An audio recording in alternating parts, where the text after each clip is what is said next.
Buenas tardes, estimadas autoridades, profesores, estudiantes y público invitado. Basado en el concepto del buen vivir, en el que diversas necesidades humanas, y no solo las necesidades materiales, se reconozcan y se cumplan, el Ecuador ha estado construyendo un nuevo marco de desarrollo, donde el conocimiento y la innovación son parte fundamental de este proceso. A continuación, doy paso al doctor Fernando Ponce, rector de la Pontificia Universidad Católica del Ecuador.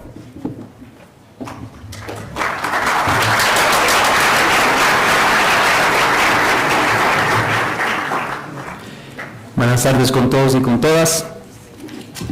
La Pontificia Universidad Católica del Ecuador recibe esta tarde con mucho agrado al profesor Ha-Jun Chang, así como al señor Lee, embajador de la República de Corea en el Ecuador, y al señor Andrés Arauz, ministro coordinador de Conocimiento y Talento Humano. Ustedes, señores, son académicos y por tanto estoy seguro que al desearles la bienvenida en esta casa de estudios, se sentirán en terreno conocido, con un público deseoso de escuchar las ideas del doctor Chang y dispuesto a preguntar y debatir. Además de un gusto, es un privilegio y un honor recibir al doctor Chang para esta conferencia en un año en que celebramos nuestros 70 años de existencia. En un punto en que, agradecidos por nuestro pasado, miramos creativamente el futuro que queremos construir. Este evento significa que aspiramos a ser tanto o más relevantes para el país como lo hemos sido hasta ahora. El proceso de desarrollo económico de la República de Corea tiene ciertamente lecciones para nuestro país. Y sobre esto escucharemos en breve a uno de los mejores expertos mundiales sobre la materia. Pero antes quisiera compartir con ustedes brevemente un par de ideas sobre por qué nuestra universidad patrocina esta conferencia. Cuando el ministro Arauz nos propuso trabajar juntos para la realización de este evento académico, aceptamos con todo gusto porque como universidad y como universidad católica y pontificia, sentimos el deber de contribuir a toda reflexión tendiente a entender mejor las relaciones entre desarrollo económico y desarrollo integral y sostenible del país. Una universidad como la nuestra, con una facultad de economía tan productiva y tan respetada, tiene naturalmente que favorecer intercambios intelectuales sobre cuestiones relevantes para el país. Hasta aquí no hay nada nuevo porque toda universidad con estudios de economía haría lo mismo. Sin embargo, incluso si no tuviéramos una facultad de economía, la PUCE debería promover debates sobre el desarrollo económico del país por una razón simple. El mundo está mal hecho. Parte de este desorden se debe al descontrol de la economía y para este mundo, mal hecho pero mejorable, estamos preparando a nuestros estudiantes. Desde el inicio de su pontificado, el Papa Francisco ha llamado reiteradamente tanto a la Iglesia como a la sociedad en general a conceder atención a los asuntos relacionados con la justicia en la economía global de nuestros días. En un pasaje célebre de su exhortación apostólica Evangelii Gaudium dice: así como el mandamiento de no matar pone un límite claro para asegurar el valor de la vida humana, hoy tenemos que decir no a una economía de la exclusión y la inequidad. Esa economía mata. Provocadoramente escribe que la inequidad es la raíz de los males sociales, incluidas la pobreza y la exclusión. El mundo está mal hecho política y económicamente, pero lo podemos mejorar.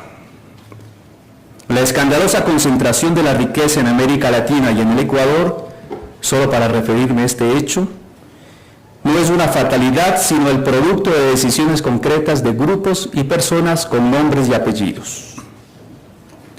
Mucha solidaridad y compromiso se necesitan para revertir este desorden establecido. Más todavía, y con esto ya empiezo a cerrar mi intervención, es imprescindible entender cómo este instrumento, que es el conocimiento económico, teórico y aplicado, puede utilizarse para el bienestar general de todos y todas. Nacido en Seúl, Corea del Sur, hace 52 años, el doctor Ha-Jun Chang Vive en el Reino Unido desde 1986. Desde el año 1990 es profesor de la Facultad de Economía y del Programa de Estudios para el Desarrollo de la Universidad de Cambridge. Autor de 11 libros, coautor de otros 4, editor de 6 más, el Dr. Chan ha escrito hasta ahora unos 50 artículos científicos y 56 capítulos en libros colectivos. Este economista heterodoxo, especializado en economía del desarrollo, que trabaja dentro del paradigma de la nueva economía institucional y es un crítico importante del capitalismo, ha sido considerado uno de los 20 economistas más importantes del mundo por Prospect Magazine en el año 2013. Sin más preámbulos, ya es tiempo que escuchemos y apreciemos por nosotros mismos al Dr. Chan, a quien saludamos con un caluroso aplauso.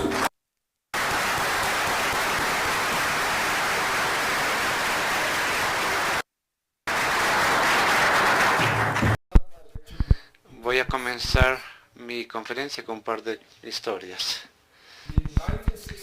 En 1965 el gobierno coreano solicitó un préstamo a un consorcio de donantes internacionales para construir una acería. La propuesta fue rechazada por consejo del Banco Mundial, que actuaba como asesor del consorcio. El Banco Mundial, en primer lugar, señaló que este proyecto va en contra de la conocida teoría de la ventaja competitiva. Países con Corea con mucho de obra y poco capital no deberían hacer productos intensivos en capitales como acero. En el tiempo, el Producto Interno Bruto de Corea era el 5% que el del americano. Luego el Banco Mundial señaló que el país no produce materias primas para producir acero. Por lo menos en el método tradicional se necesita mineral de hierro y carbón de coque. E incluso hay países como Suecia que producen esto y en la industria de acero, pero Corea del Sur no los produce. Hoy en día podría haberlo importado desde China, que produce algo de estas materias primas. Pero esto fue en la cúspide de la Guerra Fría. Había comercio en China comunista y Corea del Sur, que es capitalista. Entonces no había de dónde dar esto que no sea Australia, Canadá o los Estados Unidos, que estaban a 8 a 10 mil kilómetros de distancia. Los buques que cruzaron el Pacífico para traer estas materias primas del Banco Mundial dijo para las cosas. Esta es una compañía estatal con un monopolio legal. Esta es una receta adecuada para la eficiencia. Y para empeorar aún más las cosas, el gobierno nombró como presidente o gerente general a una persona cuya experiencia fue ser gerente de una empresa estatal minera de tungsteno. Tungsteno era el mayor ítem de exportación de Corea del Sur en esa época. Entonces el Banco Mundial dijo, este país está intentando ir en contra de todos los principios económicos. Quiere hacer de esto un éxito. Deben estar locos.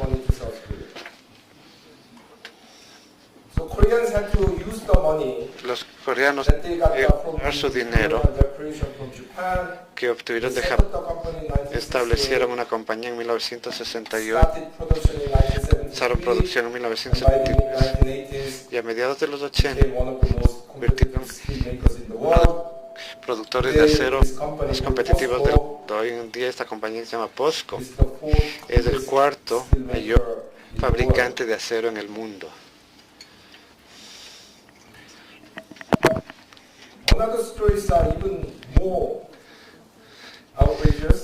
Los Estados Unidos incluso estuvieron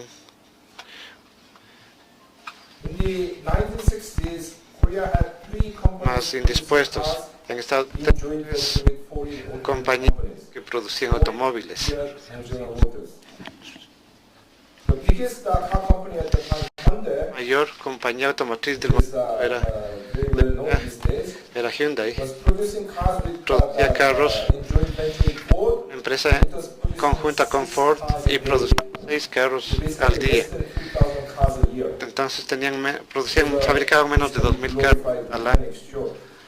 Wasn't a serious factory. Despite this, in A pesar de 1973, esto, en 1973 Korean government announces that el gobierno we coreano want to develop anunció the que quería industry. desarrollar su industria So automotriz. what did they do? They said, first of all, companies have to produce locally designed cars. Y lo que les pidieron es que fabriquen automóviles diseñados localmente. The plan, your license will be cancelled. Si no lo hacen, el gobierno cancelaría su licencia. Said, Y Ford "Must be joking. dijeron que deben estar. Let's stay, bye bye, they went home. General Motors stuck around in a joint General- venture with Daewoo. So all the remaining companies, Hyundai, Kia, Entonces las compañías coreanas, Hyundai y Kia, diseñaron their own car sus propios and vehículos, got the license. obtuvieron la licencia. And in return, the government said, okay, beginning we are going to give you Dijeron, absolute vamos, protection. es una protección total en principio, sin tener But autoridades importantes. eventually you will have to compete in the world Eventualmente market. tendrán que competir en el mercado mundial. Well, once again, Una vez más, Korea was doing everything wrong. estaba Once again, todo against its comparative ¿ves? advantage, estaba en contra de la ventaja and wrong hay policies to do utilizar this. políticas equivocadas para hacer Absolute esto protection from foreign competition.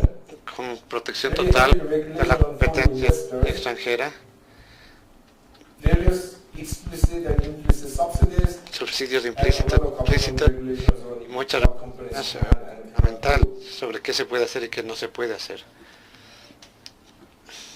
In 1977, En 1977 Koreans managed to Coreanos export their first comenzaron a cars. exportar sus primeros The company was Hyundai, and we are so Hyundai. proud. Every headline, muy orgullosos. every newspaper, Todos los the encabezados, headline in every newspaper was about this. todos los periódicos, Korea esta exports its first cars, Corea exportó sus primeros automóviles. and here comes Ecuador. We sold Aquí 6 está, cars to Ecuador. vendimos 6 automóviles al Ecuador. No, we really owe it to you. Yeah? Y estamos en deuda con ustedes por esto. Buy a car made by Koreans. You Con guys un did. carro coreano, ustedes lo hicieron. Les pagamos para que compren los carros. ¿Quién compraría un automóvil de Corea?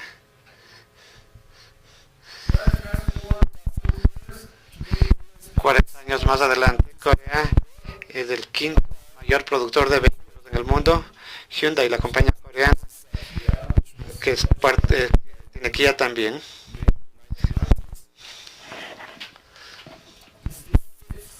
Es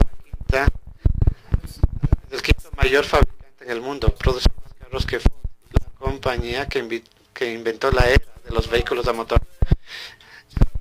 Está detrás de Toyota, Volkswagen, General Motors y Renault Nissan. Los vi fuera de este edificio. Detrás de estas 4 compañías está Hyundai. Es la quinta mayor compañía en el mundo. ¿Cómo sucedió esto? Es una historia muy complicada, pero esta historia nos dice que si toman en serio el desarrollo de una economía, tendrán que diversificar a un sector de alta productividad, como los automóviles o el acero. No digo que ustedes hagan esto, pero industrias similares a estas, y yéndose en contra de su ventaja competitiva. Esa es la primera lección. No se olvide que al comienzo Corea dependía mucho de recursos naturales. Sus mayores productos de exportación eran tungsteno y productos de mar. Solo que tenemos tan pocos recursos naturales que nos dieron muy poco ingreso. Esto ilustra cómo el gobierno necesita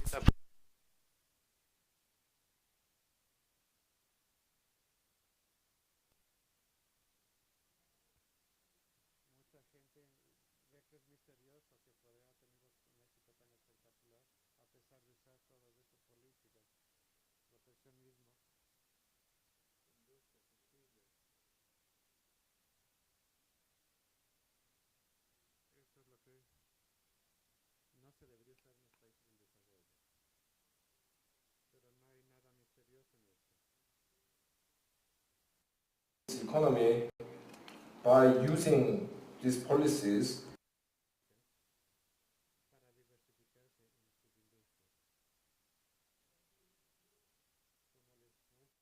The ladder, or in Spanish, the edition, Patendo la Escalera. Almost all Casi todos los países ricos de hoy en día, en primer lugar, utilizaron el proteccionismo y restricciones a la inversión extranjera para enriquecerse, y después de alcanzar ese punto, patearon la escalera que utilizaron para que otros países no les pudieran seguir. Esto no solo es Corea, no solo es Japón, incluye Gran Bretaña, los Estados Unidos, Francia y casi todos.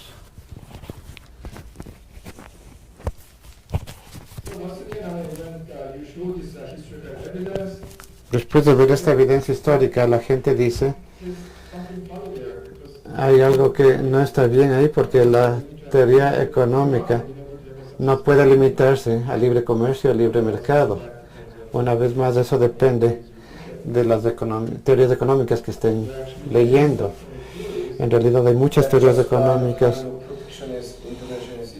que siguen el proteccionismo y el intervencionismo. Corea y otros países que han usado esto para desarrollar sus economías.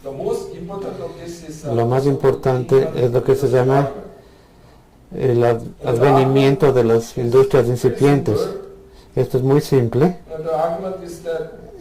El argumento es que protegemos y nutrimos a los niños de los países en desarrollo.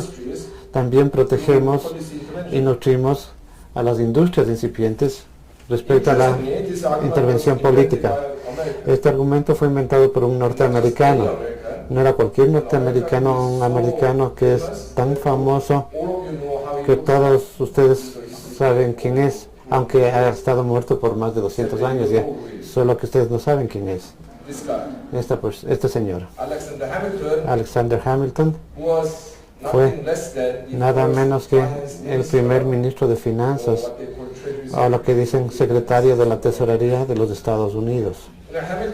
Hamilton fue el mejor ministro a la edad muy joven de 32 años. Él fue el mejor ministro en 1789.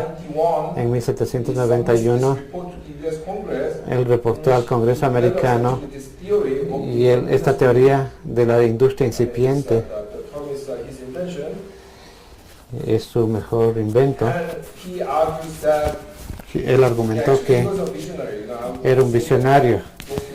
Él decía que este documento, que se llama el reporte respecto a la manufactura, entregado al Congreso norteamericano en 1791, fue el primer documento de planeación económica y de desarrollo. En la base de este informe, él mencionaba que el proteccionismo, y abogaba por el sistema bancario, el mercado de valores bancario y la infraestructura. Él en realidad hizo muchos documentos económicos, pero esta industria tiene una idea muy poderosa. En este libro, que tiene 2 ediciones en español, esta es la español de España y esta es la de Argentina.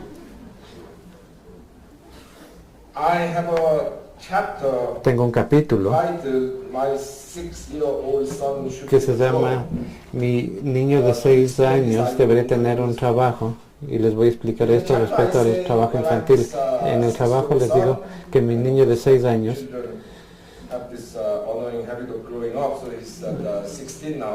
ya tiene ahora 16 años, pero cuando yo escribí el libro tenía en realidad 6 años.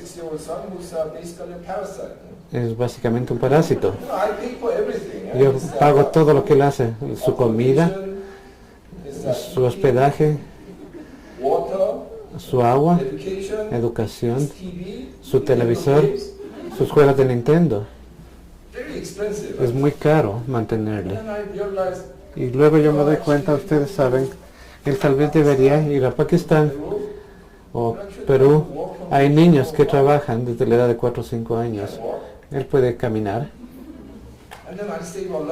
Y luego yo me ahorraría mucho dinero.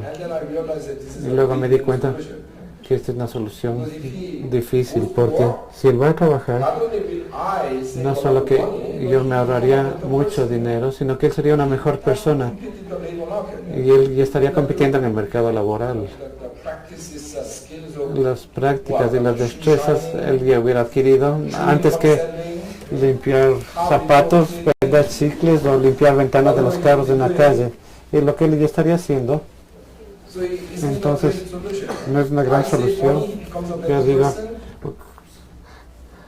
¿no sería que sea una mejor persona? En el punto, en este punto es un niño inteligente, y si yo le mantengo otros 12 o 15 años, ese periodo terminará algún momento, pero él podría convertirse en muchas cosas importantes: un físico nuclear, un arquitecto, podría ser un contador, un biólogo.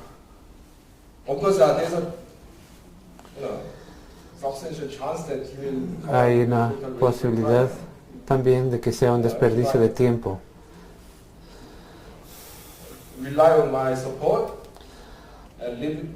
Se apoyaría en mí hasta que tenga 33 años sin trabajo, como lo hizo Jesucristo.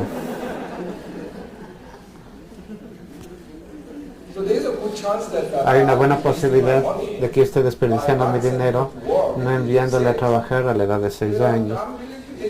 Pero estoy dispuesto a tomar el riesgo, porque incluso si hay una 40% de posibilidad de que él sea eso, yo igual le apoyaría, porque si le mando a trabajar a la edad de 6 años, él no se convertiría en ninguna de estas profesiones que yo ya mencioné.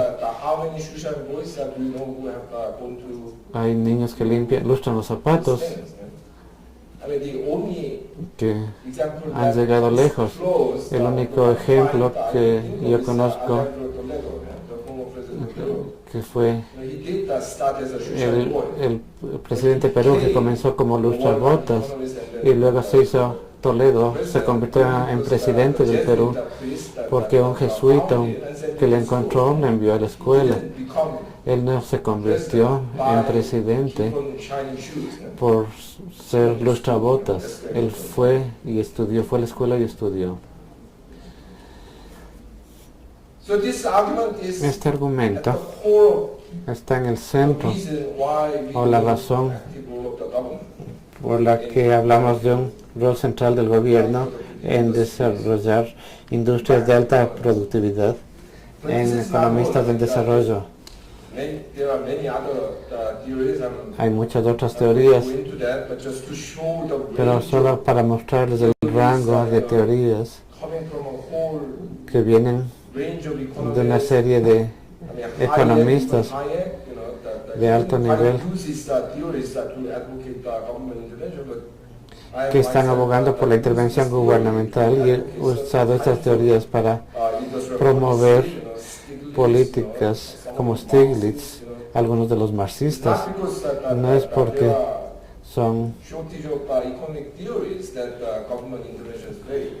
no es por sus teorías económicas que falló la intervención del gobierno.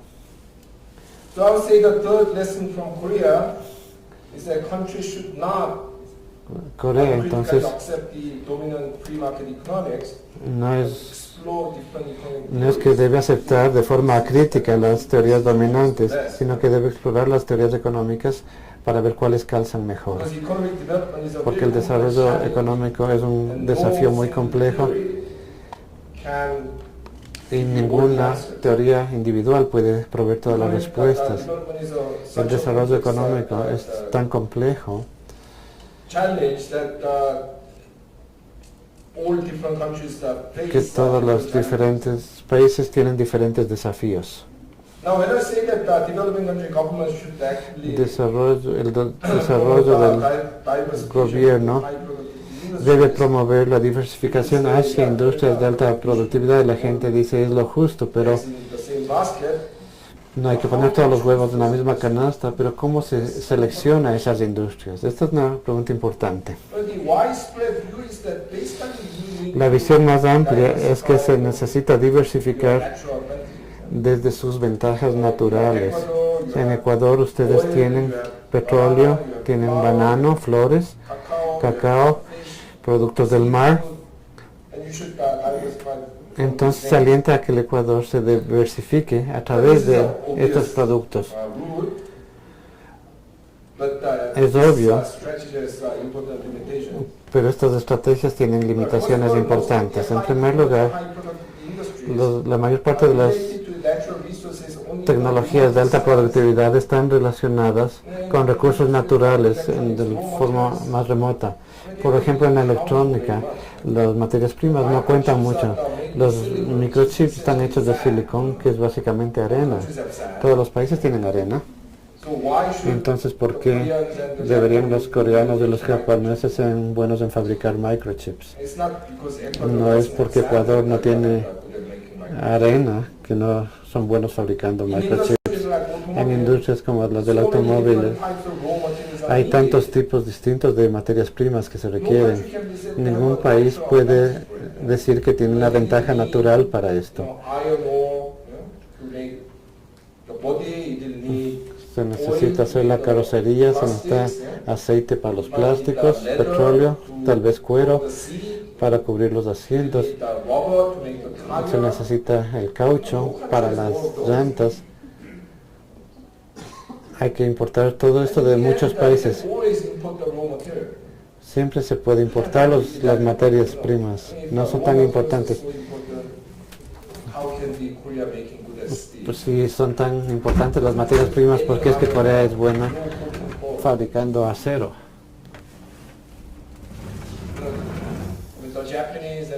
Los japoneses y los coreanos son buenos fabricando llantas y no tienen producción de caucho.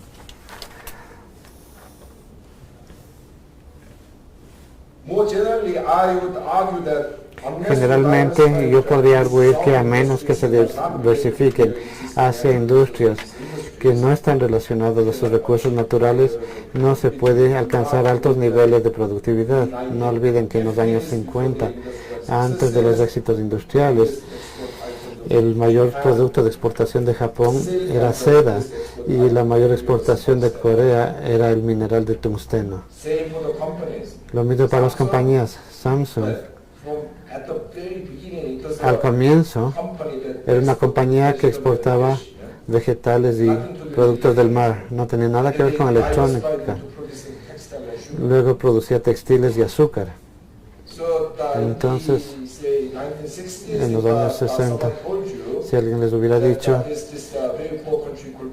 que este país tan pobre como Corea, con este ingreso tan bajo, hay esta compañía que se llama Samsung, que produce textiles y refina azúcar. 40 años más tarde, esta compañía sería una de las más grandes de los productos electrónicos en el mundo.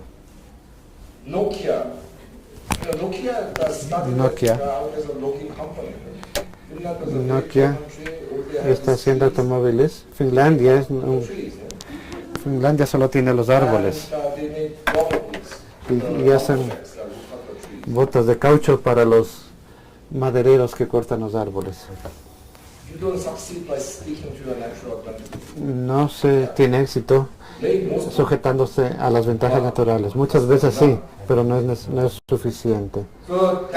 Entonces es la cuarta lección de la experiencia coreana, pero hay que diversificarse hacia cosas que son sus dotaciones naturales. Cuando muchas de las cosas que les dio la naturaleza o por otras personas, por ejemplo el café o el banano, todo eso vino, alguien les trajo, otras personas les trajeron, los españoles, los holandeses, los americanos. ¿Todos estos son productos naturales? No, estos son productos que alguien más los introdujo. No hay nada sagrado en esto.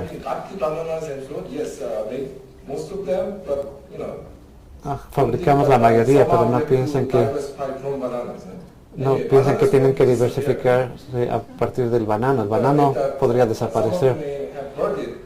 Algunos habrán escuchado que hay esta plaga del banano que se está expandiendo desde el Asia y desafortunadamente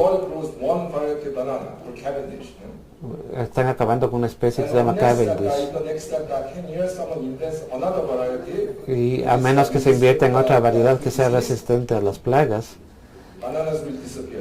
el banano desaparecerá. No, ni siquiera será un Banana Republic.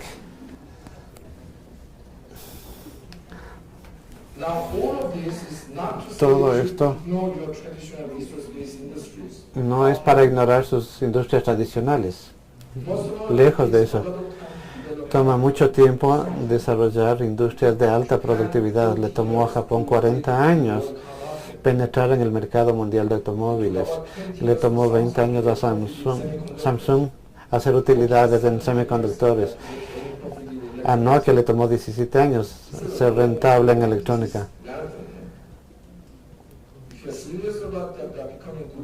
Si están hablando en serio de ser buenos en estas industrias de alta tecnología, tienen que darse por lo menos 20 años de duro trabajo o tal vez 40 o 50 años. Y hay que vivir mientras tanto. Hay que usar los recursos naturales para proveer la producción, los trabajos y las exportaciones que financiarán la importación de maquinaria y tecnología para las nuevas industrias. Entonces ustedes necesitan desarrollar y diversificar sus industrias básicas. ¿Chile ha tenido éxito en esto? El salmón es una especie importada.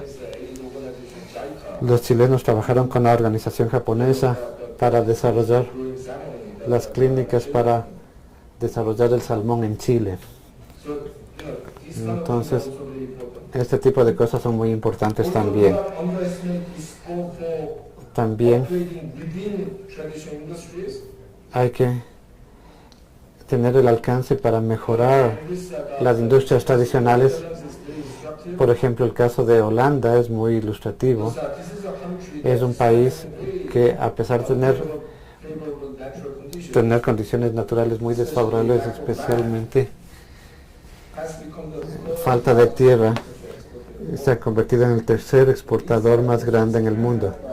Estas industrias tienen alto potencial, sin embargo, los holandeses lo hicieron solo porque mejoraron su agricultura utilizando las tecnologías desarrolladas en el sector de manufactura.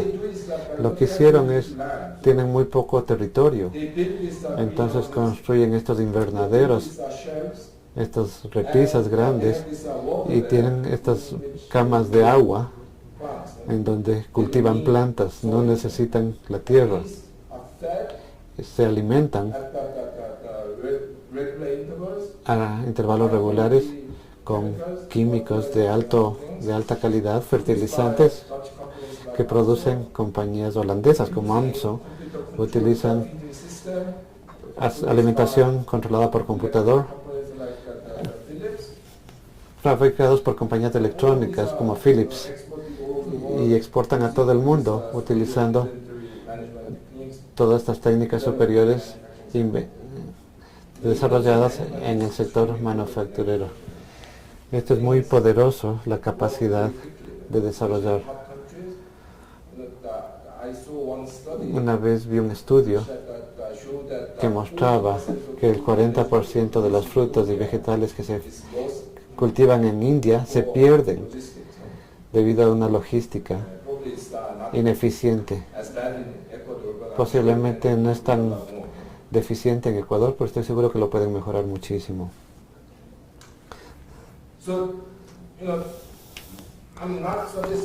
No estoy sugiriendo que ustedes ignoren las industrias tradicionales basadas en recursos naturales, pero tienen que incursionar en otras industrias que no se basan en sus recursos naturales. Tienen que mejorar sus industrias tradicionales y en ese proceso de mejora tienen que desarrollar industrias manufactureras, y eso es crucial, incluso pensando en las cadenas típicas de diversificación.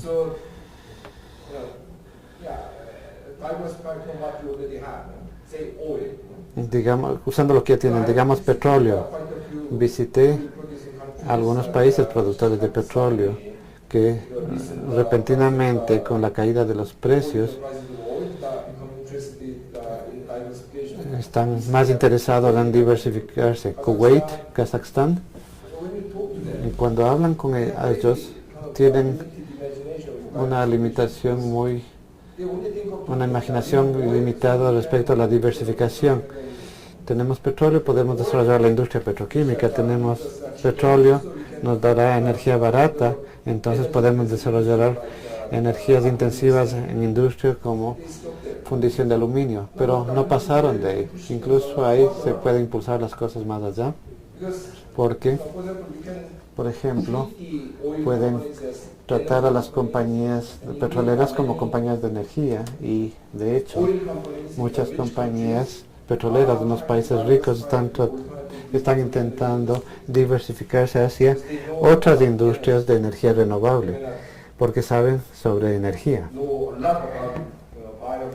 saben sobre la bioenergía y pueden usar su conocimiento sobre la energía para diversificarse hacia otras industrias, o pueden desarrollar tecnologías relacionadas a la perforación petrolera o exploración geológica, o pueden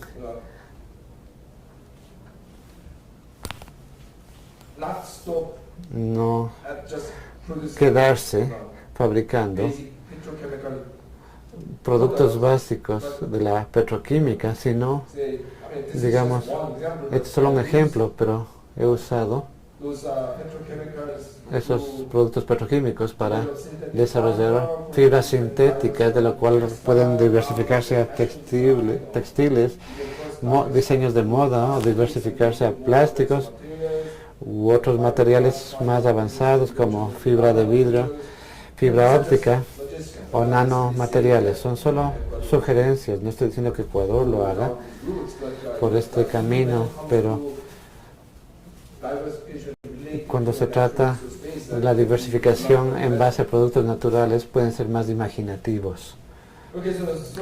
Entonces, hasta ahora he extraído 4 lecciones, 4 puntos relativos de la experiencia coreana. El primero es: hay que diversificarse hacia sectores de alta productividad, yéndose en contra de la ventaja competitiva o comparativa.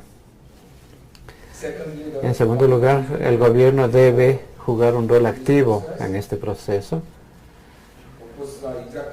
Exactamente qué hacer depende en el país y en las industrias que quieran desarrollar. Depende del ambiente. No estoy diciendo que deberían copiar lo que hizo Corea del Sur hace 30 años, pero es claro que el gobierno debe jugar un papel activo. El país no debería aceptar acríticamente las teorías económicas dominantes para definir políticas que calcen mejor con sus necesidades. Y en cuarto lugar, los países en desarrollo deben diversificarse hacia productos que no están relacionados a sus dotaciones naturales. Hay también dos lecciones que no están directamente relacionadas a la experiencia coreana, pero igual son muy importantes. El primero es, incluso cuando están intentando apartarse de las industrias tradicionales, no deberían ignorar aquellas industrias, aun cuando sean diversificaciones hacia afuera de las industrias tradicionales en base a sus recursos naturales. Deberían ser más imaginativos.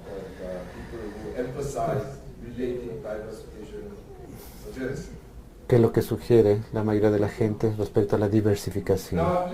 Incluso si están de acuerdo con estos 6 puntos, pueden decir que está muy bien, pero países en desarrollo como Ecuador no puede hacer lo que hizo Corea, porque viven en un mundo totalmente diferente. Entonces algunas personas han señalado que Corea puede hacer lo que hizo solamente porque tuvo una dictadura militar durante el periodo del milagro. No queremos esas dictaduras, no podemos hacer lo que hizo Corea. Hay gente que dice que Corea implementó exitosamente esas políticas complicadas solo porque tuvo una burocracia muy bien preparada que otros países en desarrollo no tienen. También se ha argumentado que ha sido imposible usar las políticas que Corea y otros países ricos lo usaron. Por ejemplo, el proteccionismo, porque por los cambios en el sistema económico mundial a través de la OMC y otros tratados bilaterales y acuerdos de comercio internacional. Estos son puntos válidos, pero discutámoslo uno por uno. En primer lugar, Corea sí tuvo una dictadura militar, pero eso no significa que necesitamos una dictadura para que el gobierno tenga un rol activo en el desarrollo económico. La dictadura de Corea fue parcialmente el producto de una era que ya terminó, en las cuales los países más fuertes toleraban o incluso motivaban a dictaduras en países bajo sus influencias.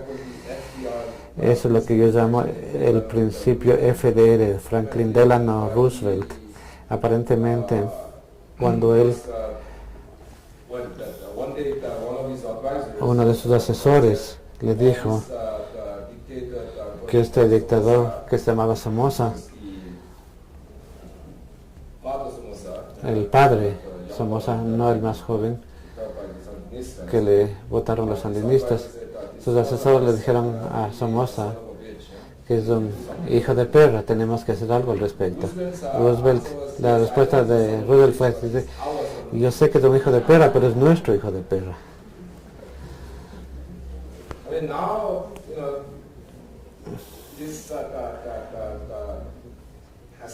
Esto ya ha cambiado.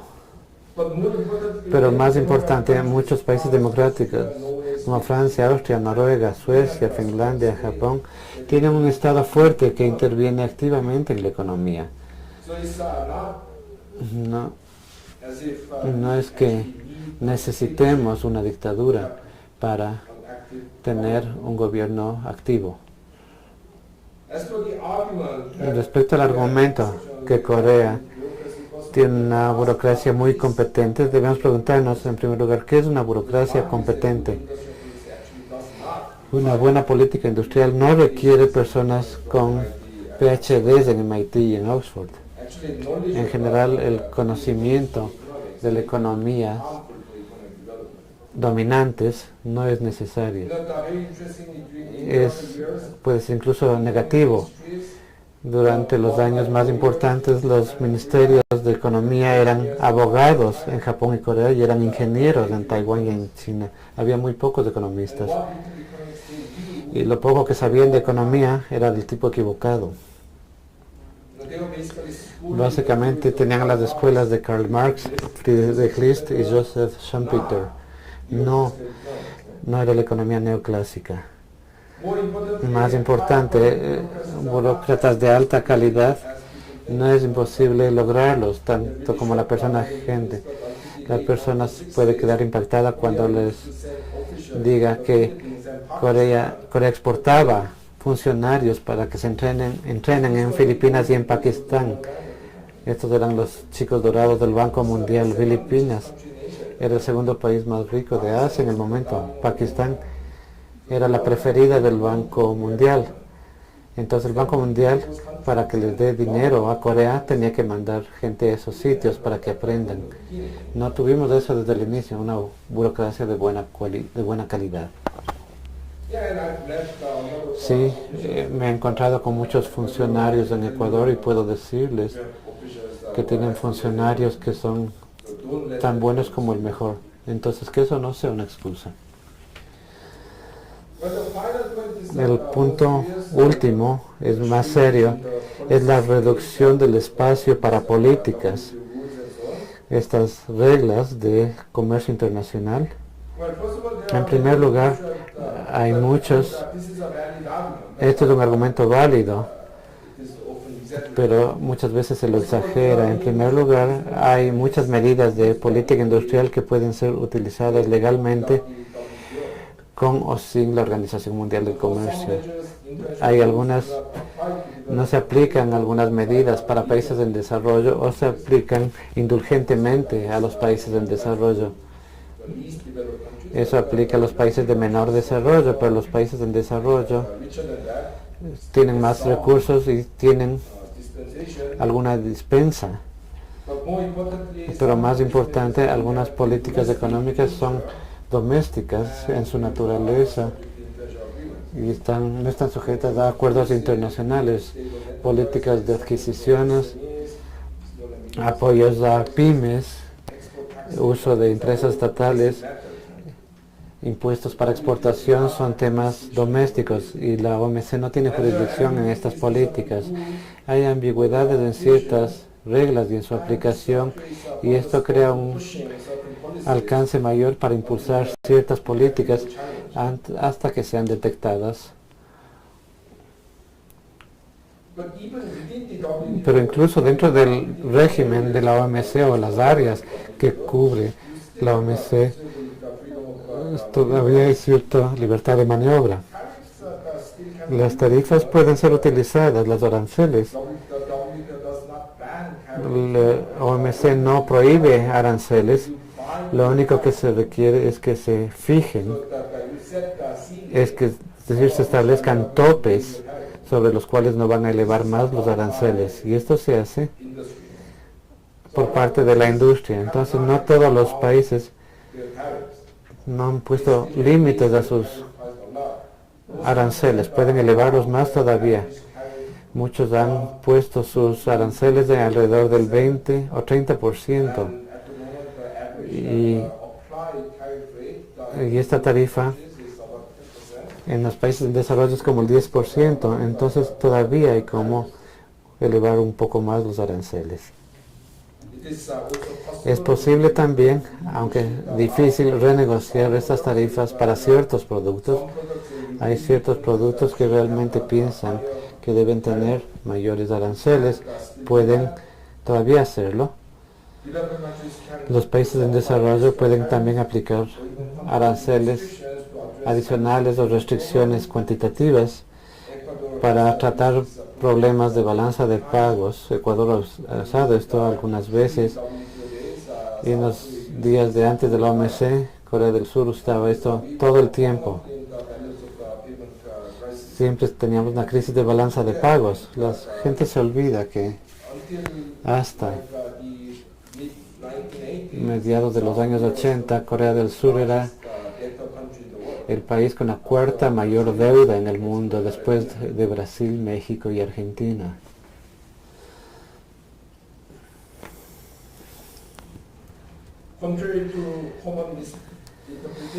Contrario a lo que se concibe, la OMC no prohíbe subsidios, prohíbe solamente dos subsidios. Uno es el subsidio a las exportaciones y el otro es los subsidios que requieran contenidos locales. Entonces no pueden poner estos subsidios en la condición de que van a ser más de un X% para insumos comprados a productores locales. Pero aparte de esto, todos los subsidios pueden usarse, todos los subsidios pueden ser refutados en una disputa con la OMC. Toma algunos años antes de que un subsidio que sea refutado primero tenga que existir, tiene que tener un impacto y alguien tiene que sentir que esto nos está afectando y luego deben llevarlo a la OMC. Toma un par de años esta disputa antes de que se establezca que sí, estos subsidios son ilegales, no los pueden usar. Entonces, eso toma como 5 años. Úsenlos. Realmente esto es una guerra internacional. Deben usar todo medio posible para alcanzar lo que quieran lograr. Hay también subsidios que pueden ser usados con más seguridad. Son subsidios para investigación y desarrollo, para mejorar regiones en desventaja y para subsidios para desarrollar tecnologías amigables al ambiente. Y hasta que donde yo sé, ninguno de estos subsidios han sido refutados en la OMC, principalmente porque son subsidios que les encanta usar a los países más ricos. Entonces, ¿por qué no usarlos?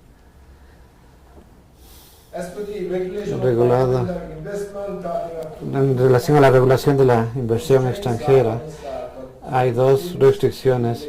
Una son las medidas comerciales relativas a la inversión y los otros son lo que se relaciona con los subsidios. Una vez más, se restringen ciertas cosas, pero permiten muchas otras también. Las medidas comerciales prohíben contenidos locales o requerimientos de contenidos locales o requerimientos de tipo de cambio para equilibrio. Quiere decir que los inversionistas extranjeros no pueden importar más de lo que exportan, que fue una regulación muy común anteriormente, pero ya no se la puede usar, pero se puede utilizar otro tipo de cosas. Empresas conjuntas, limitación de propiedad internacional, capacitación de trabajadores, cualquiera de estas cosas. Entonces también digo que el OMC ha sido el mejor amigo de los funcionarios ociosos en los países en desarrollo, porque el ministro dice, ¿por qué no buscan la forma de implementar esta política? Dicen, los que dicen al ministro, esto está prohibido por la OMC. El ministro no va a ir a la biblioteca para ver 1500 páginas de acuerdos de la OMC. Están a salvo. Esto es un problema real. Incluso si no son uno de esos funcionarios ociosos, hay tanto pesimismo en los países en desarrollo que los ministros de industrias y comercio ya no hacen nada. Entonces, ¿por qué no renuncian? Estás ganando un sueldo, estás ganando plata de los contribuyentes. Hay muchas cosas que sí se pueden hacer. Finalmente, los acuerdos bilaterales o de inversiones con países ricos, especialmente con los Estados Unidos, son más restrictivos que los de la OMC, entonces deben ser cuidadosos. Sin embargo, incluso cuando firmen estos, se puede, a través de una negociación inteligente, adquirir más espacio para las políticas y tener más concesiones, tales como transferencia tecnológica, cooperación para investigación, capacitación de trabajadores, derechos de propiedad intelectual. Los países han sido muy pasivos respecto a eso. Generalmente aceptan lo que quiera que se escribe en el borrador, cambian un par de cosas y aprueban. Eso no es la forma en que deben hacerlo.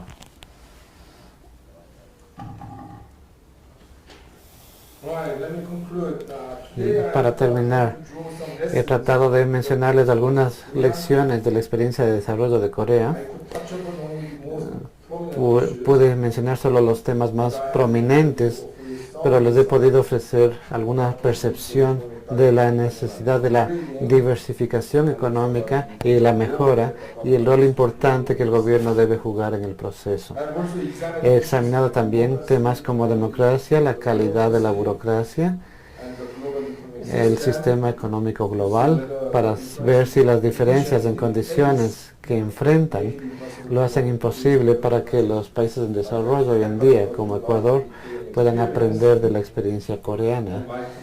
Y mi conclusión fue de que si bien hay diferencias importantes en estas condiciones, esas diferencias no justifican descartar el caso coreano como es algo que es muy único, no pueda emularse, porque sucede en otro mundo. Sí, las cosas han cambiado mucho, pero todavía hay lecciones que se pueden extraer de esto, y Corea y otros países en los que se estén fijando. Quiero hacer énfasis, ningún país puede copiar exactamente de otro, eso no sería sabio, pero todos los países pueden aprender algo de todos los otros países. Incluso si ese país es tan diferente del suyo, siempre hay algo que pueden aprender. Esto es un punto importante porque alguien ya ha hecho el experimento, entonces ¿por qué no estudiar cómo los americanos desarrollaron su agricultura, cómo desarrollaron su industria minera, su industria petrolera, cómo los holandeses desarrollaron su agricultura, cómo los coreanos desarrollaron la industria automotriz? A veces la conclusión puede ser, esto específicamente no lo podemos hacer acá, pero no saben si esa sería la respuesta si no lo intentan. Entonces, por favor, traten de aprender de los otros, no necesariamente porque son mejores, se puede aprender también de sus errores. ¿Y qué otras cosas Ecuador puede aprender de Corea? Es algo que solo los ecuatorianos pueden descifrar. No creo que venga un extranjero por 2 días y les diga a la gente qué es lo que tiene que hacer. Pero espero que mi charla haya sido útil para ustedes, para que piensen qué lecciones pueden extraer de Corea o de los Estados Unidos o de Holanda o de Finlandia. Y si yo he hecho eso, creo eso me haría muy feliz. Gracias.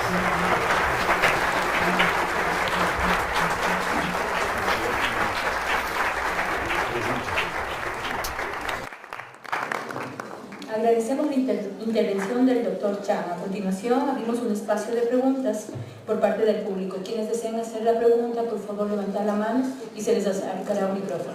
Arriba.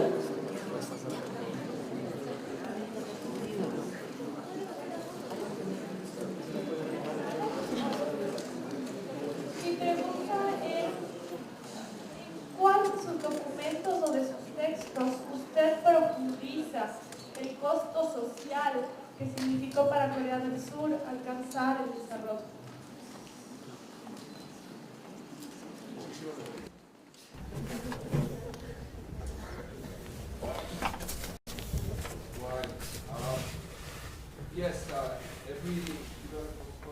Todo proceso de desarrollo tiene un costo social.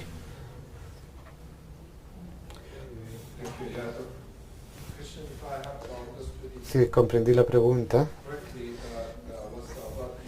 se refiere al costo social del desarrollo en Corea del Sur. Sí. No fue necesariamente un proceso agradable. Opresión de trabajadores,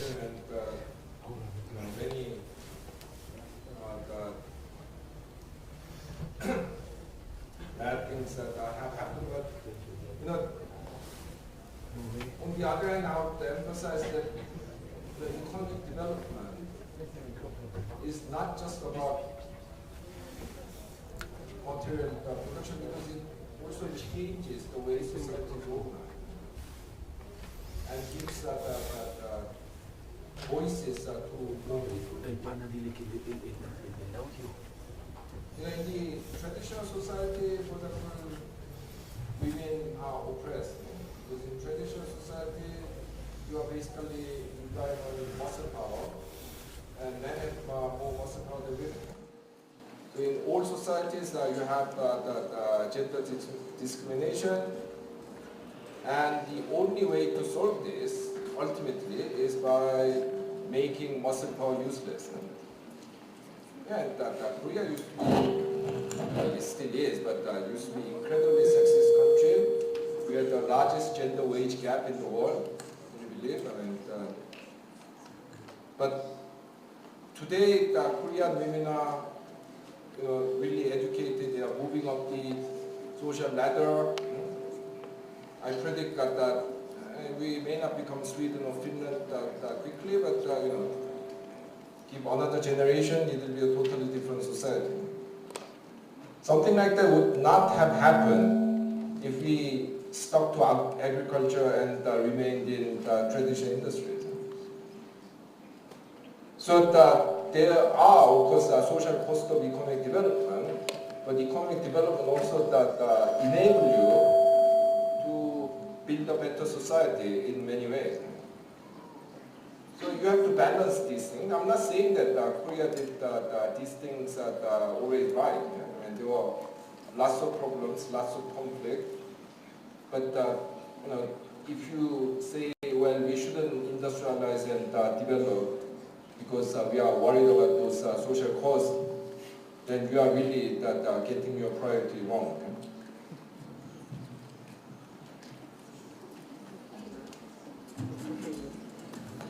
Hola. Muchas gracias por su charla extraordinaria. Quería preguntarle, ¿cómo hizo Corea para tratar de reducir la inequidad económica? Digamos, aparentemente en los años, usted nos explique de lo que se puede revisar, en los años 60 y 70 el gobierno apoyó a empresas, a corporaciones puntuales, ¿cierto? Entonces aparentemente como que fomentó el monopolio. ¿Cómo hizo? Porque, claro, inclusive mundialmente lo podemos ver, ¿no? Samsung, Hyundai, LG, ¿no es cierto? Entonces, ¿cómo luego logró para poder, de alguna forma, reducir la inequidad y que no se concentre la riqueza en unos grupos económicos? Esa es una pregunta. Y la segunda pregunta, ¿qué recomendaciones daría usted a un país como Ecuador con una economía mucho más pequeña, con una población mucho más reducida? Somos apenas 15 millones, hoy en día Corea creo que son casi 50 millones o más, o casi 60 millones de habitantes. Entonces, claro, son condiciones sumamente diferentes que nos toca un poco, digamos, pensar en unas diferentes, quizás incluso buscar llegar a otros mercados, alianzas con países cerca de nuestro país. Entonces esas dos son mis preguntas. Gracias. Yeah, thank you for those questions. Well, first of all, the reduction in inequality, I mean, of course, the most important thing in Korea as well as Japan.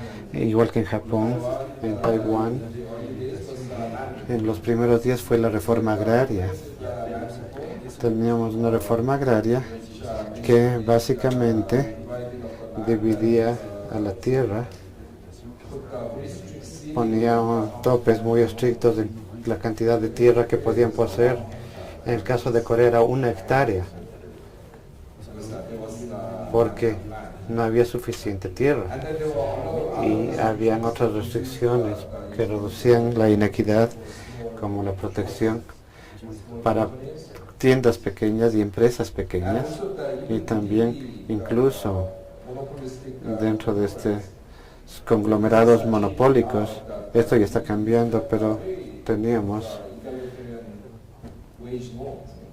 normas salariales muy igualitarias. En estos días esta gente puede ganar 5 o 6 millones al año, pero los principales ejecutivos de Samsung hasta finales de los 90 tenían suerte si ganaban 200 o 300 dólares al mes los salarios, y el diferencial era muy bajo. Pero las normas sociales han hecho de una cultura muy igualitaria. Desafortunadamente no tenemos un buen estado de bienestar. Es el segundo más pequeño en la OECD después de México en relación al porcentaje del Producto Interno Bruto, pero controlamos la inequidad protegiendo a los sectores más débiles y restringiendo los topes de los ingresos de ciertos grupos. En términos del tamaño del país, sí, Corea, tenemos casi 50 millones de habitantes, pero en los días del milagro teníamos 30, 40 millones de habitantes, que era mucho más que Ecuador, igual. Pero no dejen que el tamaño sea un problema, porque siempre se puede exportar. Si el tamaño es tan importante, como se explica el caso de Finlandia, que tiene 3 millones de habitantes, y la economía está creciendo rápido, y ahora son 4 millones, y Finlandia se desarrolló de igual forma. Solo significa que tienen que comenzar a exportar. Y hay ventajas, porque Finlandia es un país pequeño, solo tienen un Nokia por persona, y eso ya es un montón. Corea puede tener 3, 4 compañías, y no todo se va por mal camino a la vez. Entonces son las ventajas de ser pequeño. Entonces Ecuador tiene 60 millones, no es tan pequeño. Piensen sobre los países ricos europeos. Alemania, Francia, Inglaterra son grandes, pero todos los otros son bastante pequeños. Austria tiene 9 millones, Suiza 8, Suecia 10 millones, Finlandia 4 millones, Noruega 5 millones, Dinamarca 5 millones. Ustedes no son tan pequeños.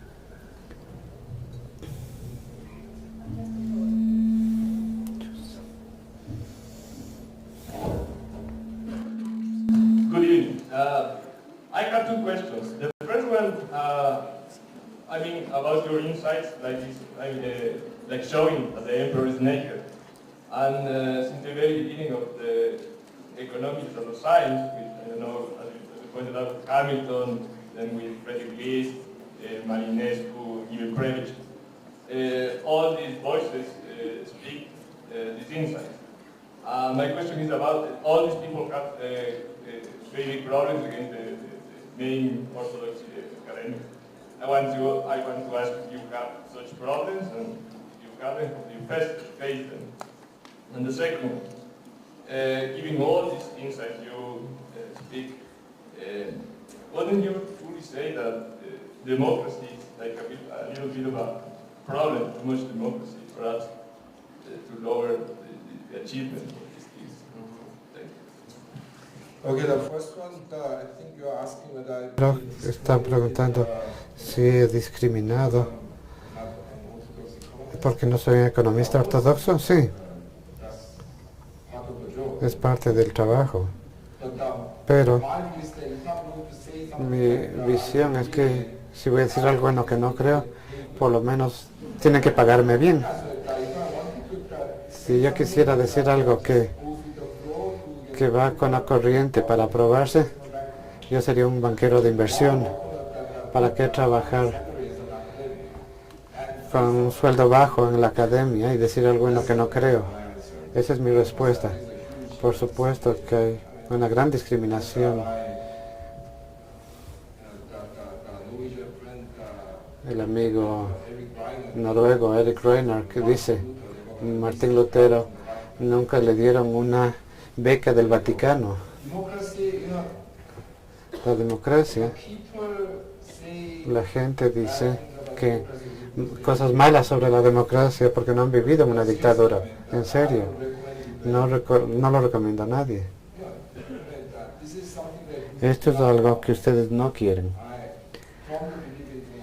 Creo firmemente en la democracia, y si alguien sugiere que hay algo más eficiente que la democracia, sí. A veces pueden ser muy afortunados.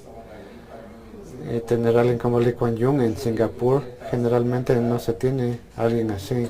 Pero si es que logran tener a alguien como Lee Kuan Yew, podrían estar viviendo en un colegio de internado muy estricto. No es algo que queramos decir a la ligera.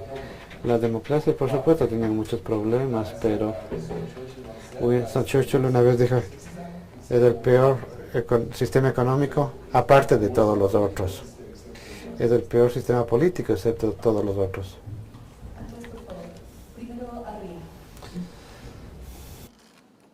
Good afternoon. Honor for me to ask you the next question.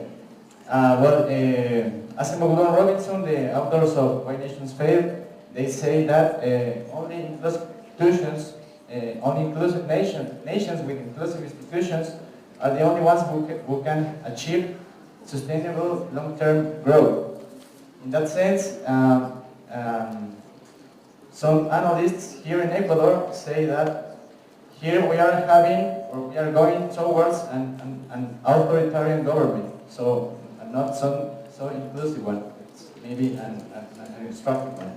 So we have some projections of international organisms that say that Ecuador is going to be in a recession in the next 2 years.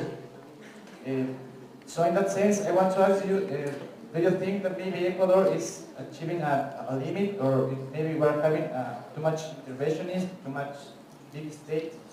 Is that making worse to the economy right now? Thank you. Yeah, thank you for the question. Well, Pregunta.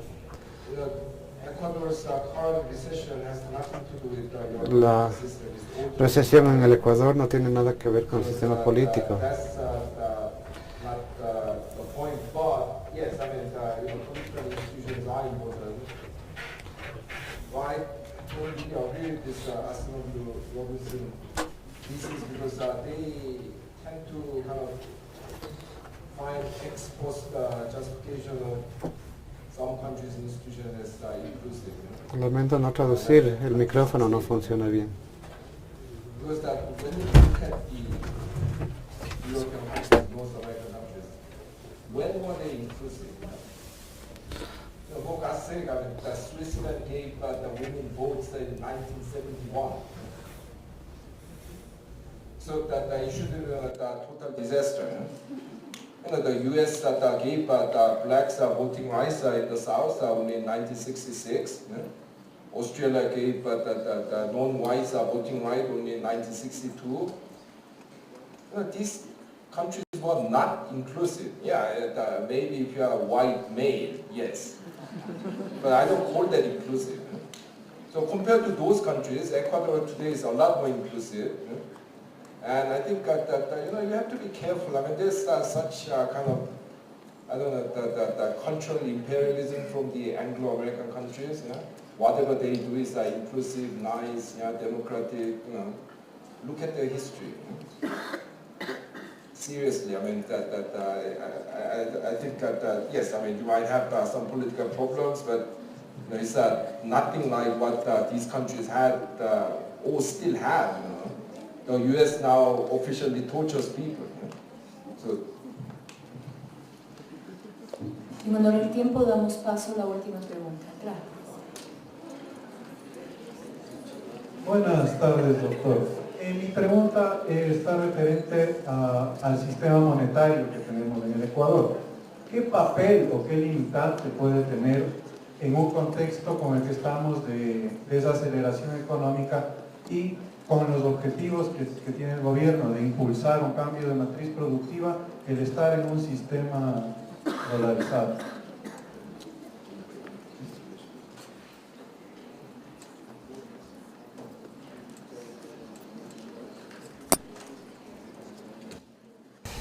I'm sorry, but I didn't get from the microphone is not working, so I did not get the question. US dollar as the official currency really restricts what you can do in order to deal with recession, because you can. Paula, Paula, ese micrófono no funciona. Ahorita ya está hablando ahí. Sí, pero igual cuando hice la pregunta no. Managing the macroeconomy, but I understand that these countries are trying to find ways to basically increase the velocity of the monetary circulation so that you can still kind of inject more liquidity with the same monetary base, which is con la misma base monetaria, que es lo que se define con el dólar, no lo pueden hacer, entonces es una gran restricción. Pero el problema es como el que tuvo Grecia, tenía un euro que no podía devaluar, hace que las exportaciones sean más baratas, las importaciones más caras, eso es clásico en una recesión, entonces no tenemos esa opción. Por lo menos aquí están usando formas más imaginativas para tratar esto que lo que hizo Grecia. Entonces veamos cómo manejan este proceso. De esta manera terminamos este evento. La Pontificia Universidad Católica del Ecuador, el Ministerio Coordinador de Conocimiento y Talento Humano y la Embajada de Ecuador en Corea les agradecemos su presencia. Buenas noches.